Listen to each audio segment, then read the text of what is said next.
সামিত সোমের এত সুযোগ নষ্ট হয়ে যাওয়া, পেনাল্টি না পাওয়া, ভালোমতো ফিনিশিং না হওয়া, এই সব কিছুর কারণে শেষমেশ আর জয়ের দেখা পেল না বাংলাদেশ। যদিও দ্বিতীয়ার্ধে একটি গোল পাওয়ায় বাংলাদেশ ম্যাচে ফেরার চেষ্টা করেছিল, তবে শেষমেশ জয় পেতে ব্যর্থ হলো হামজারা।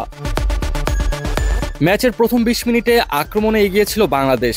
ফাহমিদুল ইসলাম একাধিক সুযোগ তৈরি করেছিলেন, কিন্তু রাকিব হোসেন তা কাজে লাগাতে পারেননি। আর ওদিকে পাল্টা আক্রমণে সিঙ্গাপুরও দুটি সুযোগ তৈরি করেছিল, তারাও সুযোগ হাতছাড়া করেছে। খেলার একটা পর্যায়ে সিঙ্গাপুরের এক খেলোয়াড়ের জার্সি টেনে ধরে হলুদ কার্ড দেখতে হয়েছিল ফাহমিদুল ইসলামকে। ম্যাচে প্রথমবারের মতো রেফারিকে তখন কার্ড বের করতে হয়েছিল।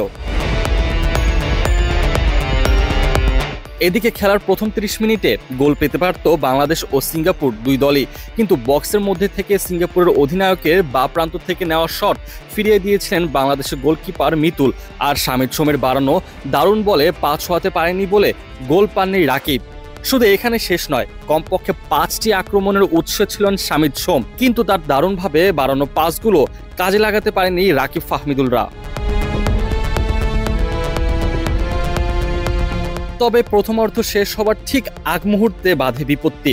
ম্যাচের তখন ৪৪ মিনিট, বাংলাদেশের রক্ষণে ঢুকে পড়ে সিঙ্গাপুর। গোলকিপার মিতুল বল ফিস্ট করতে গিয়ে পারেননি। বক্সের মধ্যে থেকে হেড দিয়ে সিঙ্গাপুরের একজন বল দেন ডান দিকে, সেখান থেকে তিনি বল দেন বাঁ পাশে। শট নেন সিঙ্গাপুরের song we young. Hamza Chowdhury অনেক দূর থেকে দৌড়ে এসে গোল বাঁচানোর চেষ্টা করেছিলেন, কিন্তু পারেননি।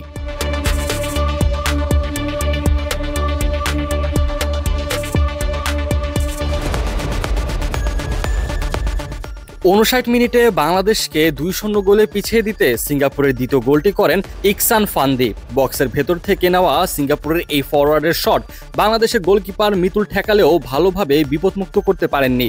বক্সের মধ্যেই বল পেয়ে যান ফান্দি, আর তাতেই গোলের দেখা পেয়ে যায় সিঙ্গাপুর। এরপর অবশেষে অনেক সুযোগ নষ্টের পর বাংলাদেশ পেল কাঙ্ক্ষিত গোলের দেখা। বাংলাদেশের হয়ে গোল করলেন রাকিব হোসেন।